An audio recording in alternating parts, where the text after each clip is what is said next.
कितना रोई थी, लेकिन किसी ने मेरी बात पर यकीन नहीं किया। आप तो मेरे दोस्त थे ना, आपने भी मेरी बात पर यकीन नहीं किया था। अरे मुझसे हो गई ना, गलती हो गई मुझसे। उसके प्यार के भरोसे मैंने उसको अपना लाइफ पार्टनर बनाने का फैसला कर लिया था। तुम ये जो आज यहाँ खड़ी हो ना, जिस जगह पर, जहां पर मैं अनायजा को देखना चाहता था,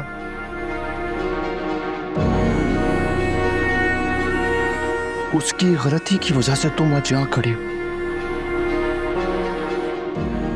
तुम्हें समझने में और अनायजा को जानने में मुझसे बहुत बड़ी गलती हो गई मेरा।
लेकिन मैंने 1000 बार मामा से कहा मैं असफन से शादी नहीं करना चाहती, क्योंकि मैं और शारिक एक दूसरे से मोहब्बत करते हैं। उस दिन शारिक मुझसे ही मिलने आया था, लेकिन मैंने बात बिगड़ते देखकर झूठ बोला।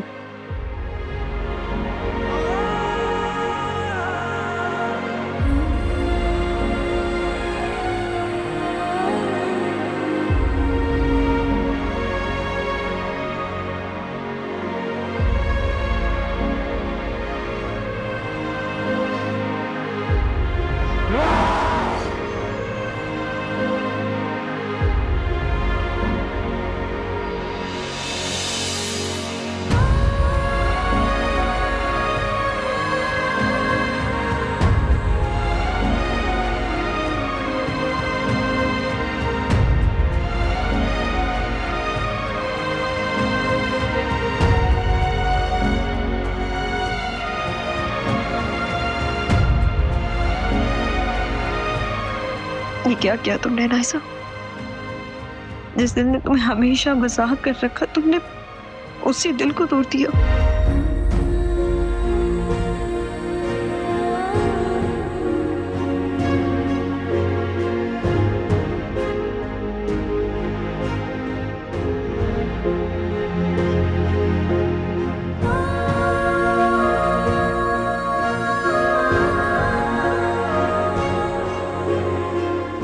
क्योंकि उनकी नज़र में शारिक अच्छा लड़का नहीं था, लेकिन इसके बावजूद मैं असफन के लिए खुद को राज़ी नहीं कर सकी।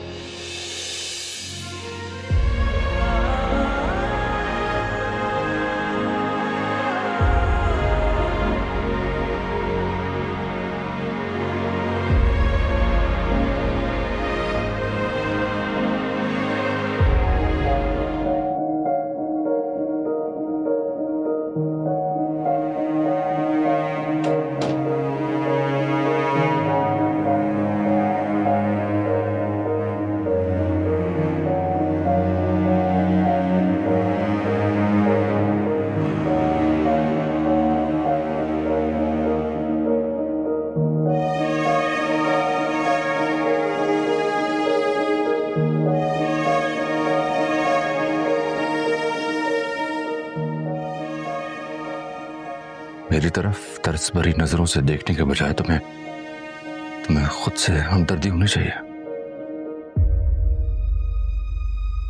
हम दोनों ही जानते हैं हम एक दूसरे से शादी करना नहीं चाहते थे। जो हम चाहते थे वो तो नहीं हुआ, और जो हुआ है उसे अब बदलना है। तुम्हें कुछ चाहिए हो तो मुझे बता देना। कुछ खाओगी या अगर कुछ ऑर्डर करवाना है तो वो भी हाजिर हो जाएगा। तुम बस इशारा करो। शारिक कहाँ घूम रहे हो अपनी बीवी को अकेला छोड़ के? बैठो इसके पास, बेचारी अपना घर बार छोड़ कर आई है। इसका दिल का हाल पूछो, दिलासा दो इसे। अजीब। तुमसे समझदार तो तुम्हारी बहन है।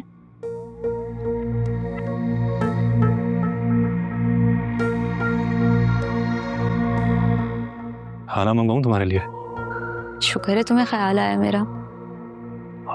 नहीं, वो मुझे अंदाजा नहीं था कि तुम भूखी आई होगी। तो तुम्हें लगता है कि भागने की तैयारी के साथ साथ मुझे पेट भर के खाना खाकर भी आना चाहिए था? नहीं, वो मैं कुछ ऑर्डर करता हूँ तुम्हारे लिए। नहीं, मुझे कुछ नहीं खाना। क्यों?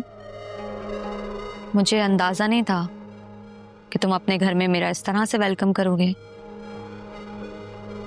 शारिक, मुझे ऐसा क्यों लग रहा है कि तुम मुझसे शादी करके खुश नहीं हो?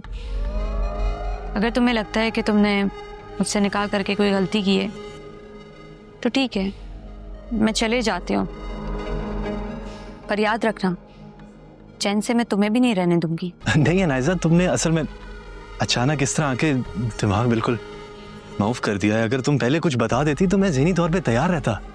अगर बताने के लिए रुकती ना तो तुम मेरा से निकाह कर चुके होते। कह दो शारिक कि मैं सच नहीं बोल रही हूँ। पागल हो गए हो अनायजा, मैं तुम्हारे अलावा किसी और से कैसे निकाह कर सकता हूँ? मैंने ये सोचा हुआ था कि मैं वहां जाके सबके सामने मना करूंगा ताकि तुम्हारे अब्बा के पास अपनी इज्जत बचाने के लिए और कोई रास्ता ना बचे सिवाय तुम्हारे और मेरे निकाह के।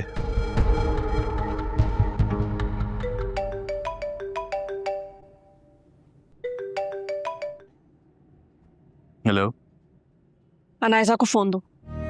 अनायजा से बात करनी है तो आप उसके नंबर पर ट्राई करें। उसका नंबर ऑफ जा रहा है।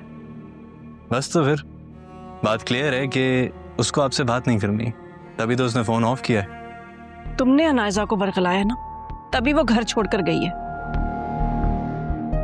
मैंने अनायजा को नहीं वर्गलाया आंटी, बल्कि आपने मुझे वर्गलाया कि मैं अनायजा से दूर रहूं। लेकिन देख लें, आज फिर वो मेरे पास ही है। यकीनन तुम्हारी शय पर ही अनायजा सारे जेवरात लेकर गई है। फॉर गॉड सेक मामा, मैं कोई बच्ची नहीं हूँ, अपनी मर्जी से ना फैसले ले सकती हूँ। और रही बात जेवरात की तो उस पर मेरा ही हक था। मैं चाहूं तो अभी पुलिस लेकर आ सकती हूँ। शौक से लेकर आए पुलिस, मैं डरता नहीं हूं आपसे, ना आपकी इन धमकियों से। अनायजा मेरे साथ है और मुझे किसी बात की कोई परवाह नहीं है। तुम एक नंबर के घटिया और कमीने इंसान हो। अरे आंटी, क्या हो गया है आपको? थोड़ा तो ख्याल करें, भला अपने दामाद से कोई ऐसे बात करता है? दामाद? जी, अनायजा और मेरा निकाह हो गया है।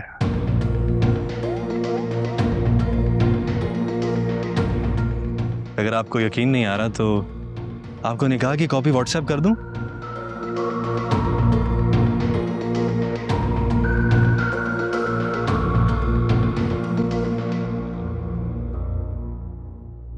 तुम फिक्र ना करो, मैं सब हैंडल कर लूंगा। कुछ तो खा लो।